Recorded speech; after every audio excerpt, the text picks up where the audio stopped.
السلام علیکم۔ یہ ہے اردو ایکشن ٹیلز۔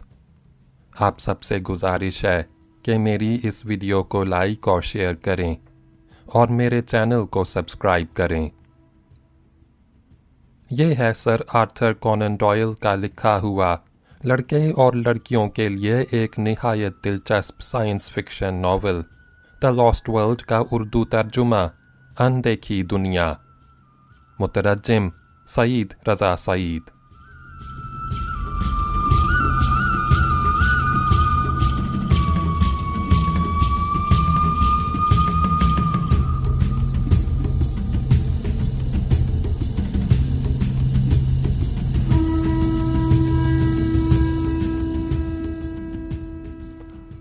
باب نمبر 4، خطرناک سفر۔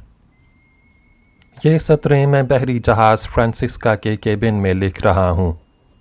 جب یہ جہاز انگلستان واپس آئے گا تو میری یہ تحریر میرے اخبار کے ایڈیٹر کو پہنچ جائے گی۔ جہاز پر سوار ہوتے وقت پروفیسر چیلنجر ہمیں پہنچانے آئے تھے۔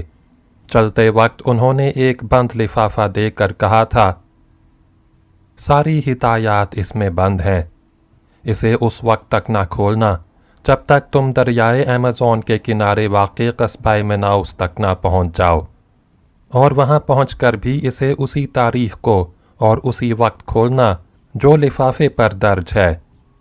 تمہیں تمہاری عزت کی قسم ہے کہ اس کے خلاف نہ کرنا۔ جہاز نے سیٹی دے دی اور چلنے لگا تو پروفیسر چیلنجر یہ کہے بغیر نہ رہ سکے، یہ مت سمجھنا کہ تم لوگ مجھ پر کوئی احسان کر رہے ہو۔ مجھے کسی کے تصدیق کرنے نہ کرنے کی پرواہ نہیں ہے۔ تم جو کچھ کر رہے ہو وہ سائنس کے لیے کر رہے ہو اور بس۔ ہمارا سفر آرام سے گزرا۔ راستے بھر لارڈ جان راکسٹن اپنی شکاری مہموں کے قصے سناتے رہے جو واقعی حیرت انگیز تھے۔ آخر کسی قابل ذکر واقعے کے بغیر ہم مناؤس پہنچ گئے، جو ایمیزون کے کنارے ایک چھوٹا سا لیکن اہم قصبہ تھا۔ یوں تو ہم نے ایک سرائے میں ٹھہرنے کا فیصلہ کیا تھا، لیکن وہاں ہم مقامی لوگوں کے لیے اچھا خاصا تماشا بن جاتے۔ خدا بھلا کرے برازیل میں تجارت کرنے والی برطانوی کمپنی کے نمائندے شارٹ مین کا، جس نے اپنے بنگلے میں ہمیں ٹھہرایا اور بہت کچھ آؤ بھگت کی۔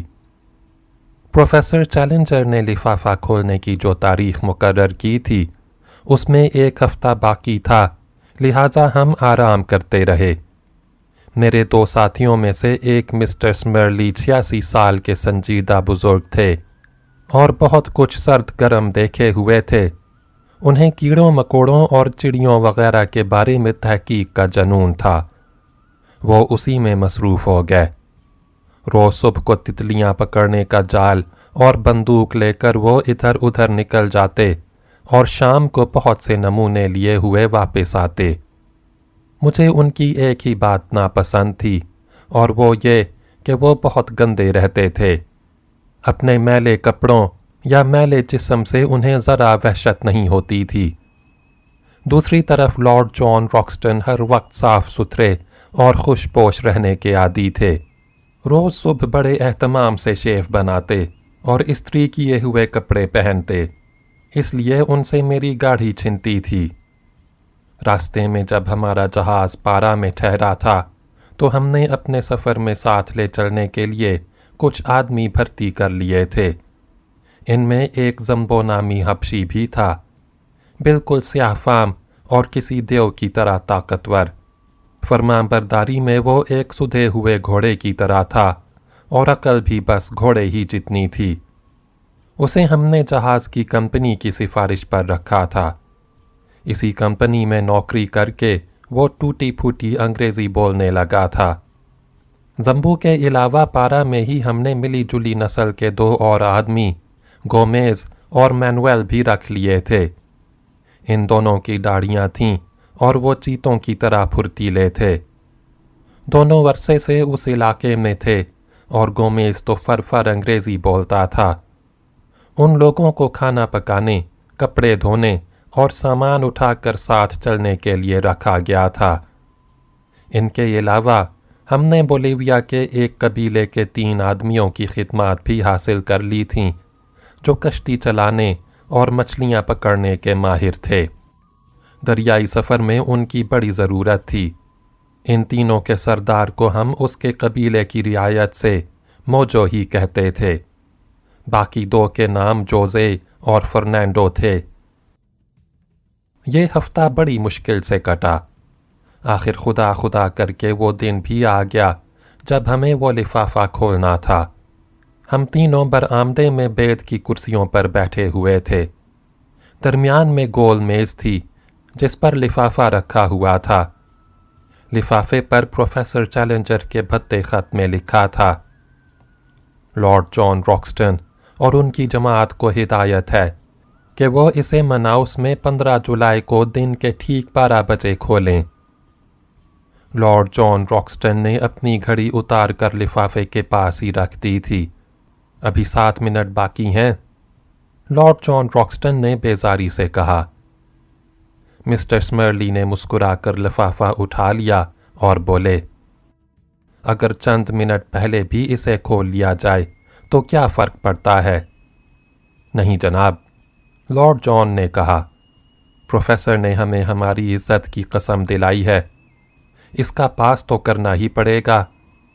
مسٹر سمرلی نے لفافہ رکھ دیا اور کہنے لگے: اگر اس میں سے کوئی کام کی بات نہ نکلی تو میں نے سوچ لیا ہے کہ پہلے جہاز سے لوٹ جاؤں گا۔ وقت ہو گیا۔ لارڈ جان نے، جن کی نظریں برابر گھڑی کی طرف لگی ہوئی تھیں، کہا اور لفافہ اٹھا کر کھولنے لگے۔ میرا کلیجہ نہ جانے کیوں منہ کو آنے لگا۔ لارڈ جان نے لفافہ چاک کر کے اندر سے کاغذ نکالا اور تہیں کھول کر اسے میز پر پھیلا دیا، مگر بالکل سادہ۔ انہوں نے اسے الٹا تو دوسری طرف سے بھی وہ سادہ تھا۔ ہم تینوں احمقوں کی طرح ایک دوسرے کا منہ تکنے لگے۔ یکا یک مسٹر سمرلی نے کہا لگایا اور کہا: لو بھئی، مسئلہ حل ہو گیا۔ سادہ کاغذ اس بات کا ثبوت ہے کہ پروفیسر فراڈ ہے۔ اب ٹھنڈے ٹھنڈے واپس لوٹ چلو، پھر اس کمبخت جال ساز سے سمجھیں گے۔ ہم دونوں کو مسٹر سمرلی کی اس بات سے اتفاق تھا، لیکن ابھی ہم نے اپنی رائے ظاہر بھی نہیں کی تھی کہ اچانک آواز آئی: کیوں بھائی، ہم بھی آ جائیں؟ ہم تینوں مارے حیرت کے اچھل پڑے۔ پروفیسر چیلنجر سامنے کھڑے تھے۔ ان کے سر پر تنکوں کا ہیٹ تھا جس میں بچوں کے ہیٹ جیسا رنگین فیتا ٹکا ہوا تھا۔ بھائی معاف کرنا، میں نے تو سوچا تھا کہ اس وقت سے پہلے ہی پہنچ جاؤں گا، لیکن راستے میں دیر ہو گئی۔ یہ کہہ کر پروفیسر چیلنجر نے سب سے ہاتھ ملایا اور ایک کرسی پر بیٹھ گئے جو ان کے بوجھ سے چرچرانے لگی۔ ذرا دم لینے کے بعد انہوں نے کہا: میں نے سوچا تم لوگوں کو کتنی ہی تفصیل سے ہدایات دے دوں، نقشے بنا دوں، پھر بھی کیا پتا کہ تم وہاں پہنچ سکو گے یا نہیں۔ اس کے بعد پروفیسر نے بڑی بے تکلفی سے اعلان کیا کہ اس وقت سے جماعت کے رہنما وہ خود ہیں اور کل روانگی ہے۔ چونکہ ہمیں دریا کے بہاؤ کی مخالف سمت سفر کرنا تھا، اس لیے لارڈ جان نے پہلے سے ایک بڑی سٹیم لانچ کرائے پر لے لی تھی۔ اس میں سوار ہو کر ہم مسلسل 3 روز شمال مغرب کی طرف سفر کرتے رہے۔ دریا کا دہانہ اگرچہ اس جگہ سے کوئی 1000 میل دور تھا، اس کے باوجود اس کا پاٹ اتنا چوڑا تھا کہ دونوں طرف کنارہ نظر نہ آتا تھا۔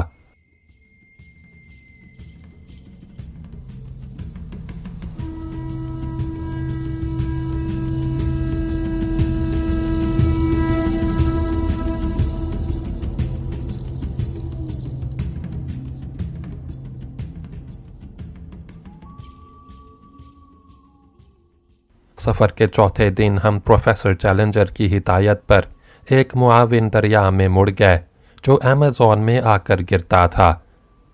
یہ نسبتاً کم چوڑا تھا۔ جوں جوں ہم آگے بڑھتے گئے، پاٹ چھوٹا ہوتا گیا۔ 2 دن اور سفر کے بعد ہم ایک چھوٹے سے گاؤں میں پہنچے۔ یہاں پروفیسر نے اصرار کیا کہ ہم اتر جائیں اور لانچ واپس کر دی جائے۔ انہوں نے کہا، آگے چل کر چھوٹے چھوٹے آبشار ملتے ہیں، لہٰذا لانچ بیکار ہے۔ یہاں پروفیسر چیلنجر نے ایک مرتبہ پھر ہم سے قسم لی کہ ہم اس راستے کی تفصیل کسی موقع پر بھی ظاہر نہیں کریں گے۔ یہ قسم ملازموں سے بھی لی گئی تاکہ جو لوگ اخبار میں یہ رپورٹ پڑھیں نقشے پر یہ راستہ تلاش کرنے کی کوشش نہ کریں، کیونکہ اس میں انہیں کامیابی نہیں ہوگی۔ 2 اگست کو ہم نے لانچ چھوڑ دی اور مقامی باشندوں سے 4 چھوٹی چھوٹی ہلکی کشتیاں حاصل کیں جو بانس کے ڈھانچوں پر کھال منڈ پر بنائی گئی تھیں، اور ننھے ننھے آبشاروں سے انہیں گزارا جا سکتا تھا۔ سارا سامان کشتیوں پر لادا گیا اور مقامی باشندوں میں سے 2 کو، جن کے نام اٹاکا اور اپیٹو تھے، ساتھ لے لیا گیا۔ یہ 2 آدمی پروفیسر چیلنجر کے ساتھ پہلے بھی جا چکے تھے۔ اب جو انہوں نے سنا کہ دوبارہ اسی خوفناک سفر پر جانا ہے تو کانوں پر ہاتھ دھرنے لگے، لیکن گاؤں کے سردار کو کچھ رقم دے کر انہیں منا لیا گیا۔ یہاں تک کی رپورٹ میں لانچ کے ذریعے بھیج رہا ہوں۔ کل ہم آگے روانہ ہوں گے اور آباد دنیا سے ہمارا رشتہ کٹ جائے گا۔ خاکوں کی کتاب والی سطح مرتفع اب ہمارے سامنے ہے، اور ہمیں یقین ہو گیا ہے کہ پروفیسر چیلنج کا بیان غلط نہ تھا۔ اب تک ہم دیوار کی طرح سیدھی چٹانوں پر چڑھنے کا راستہ دریافت نہیں کر سکے ہیں۔ ہمارے ملازموں میں سے ایک آدمی زخمی ہو گیا ہے، اسے ہم واپس بھیج رہے ہیں اور وہی یہ خط لے جائے گا۔ آخری گاؤں سے روانہ ہونے سے پہلے رات کو ایک عجیب واقعہ ہوا۔ ہم لوگ ایک جھونپڑی میں بیٹھے باتیں کر رہے تھے اور حبشی ملازم زمبو پہرے پر تھا کہ اچانک گومیز، جو ٹوٹی پھوٹی انگریزی بولتا تھا، چاقو لیے آیا اور اس نے زمبو کو مار ہی ڈالا تھا، مگر زمبو بڑا پھرتیلا تھا۔ اس نے کادا دے کر وار خالی کر دیا اور چاقو چھین لیا۔ ہم لوگوں نے گومیز کو ڈانٹا اور دونوں میں صلح صفائی کرا کے ہاتھ ملوا دیا۔ پروفیسر چیلنجر اور مسٹر سمرلی میں برابر چونچیں ہوتی رہتی تھیں، جن سے ہم خوب لطف لیتے۔ سمرلی کو چڑھانے کی عادت تھی، لیکن پروفیسر بھی خوب چپتے ہوئے جواب دیتا۔ بعض دفعہ دونوں بچوں کی طرح لڑ پڑتے، جس پر مجھے حیرت ہوتی کہ یہی وہ لوگ ہیں جنہوں نے اپنی ذہانت کا لوہا منوا رکھا ہے۔ ہاں، تو جب ہم گاؤں سے روانہ ہوئے تو سارا سامان 2 کشتیوں میں بھر دیا گیا، اور ہم 12 آدمی 6 کر کے ایک کشتی میں سوار ہو گئے۔ البتہ اتنی احتیاط کی کہ چیلنجر اور سمرلی کو الگ الگ کشتیوں میں رکھا۔ میں چیلنجر والی کشتی میں تھا۔ 2 دن تک ہم دریا میں سفر کرتے رہے، جس کا پانی سیاہ تھا، لیکن اس کے باوجود اس قدر شفاف تھا کہ تہ تک کی ہر چیز نظر آتی تھی۔ دریائے ایمیزون میں یہ خاص بات ہے کہ اس کے آدھے معاون دریا سیاہ ہیں اور آدھے سفید۔ راستے میں 2 ننھے ننھے آبشار ملے اور ہم خشکی پر 8 میل کا چکر کاٹ کر اپنی کشتیوں کو نکال لے گئے۔ ہلکی کشتیوں کو اٹھا کر لے جانا نہایت آسان تھا۔ دریا کے دونوں طرف گھنے جنگل تھے۔ میرے لیے وہاں کے درخت بالکل نئی قسم کے تھے۔ ان کے تنے بہت اوپر تک سیدھے چلے گئے تھے، اور منہ اوپر اٹھا کر دیکھنے سے ہی ان کی شاخیں اور پتے وغیرہ نظر آتے تھے۔ یہاں بندر، سانپ یا دوسرے جانور تھے۔ وہ درختوں کے اوپر رہتے تھے جہاں انہیں دھوپ مل سکتی تھی۔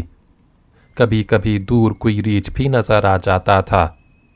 تیسرے دن صبح کو دور سے ڈھول بجنے کی مدھم سی آواز سنائی دی، جو ہوا کے رخ کے ساتھ کبھی آتی اور کبھی بند ہو جاتی۔ یہ کیسی آواز ہے؟ میں نے پوچھا، جس پر لارڈ جان نے لاپرواہی سے کہا، وحشی باشندوں کا اعلان جنگ ہے۔ گومیز نے ٹوٹی پھوٹی انگریزی میں اس کی تصدیق کی اور کہا، یہ جنگلی ڈھول ہیں۔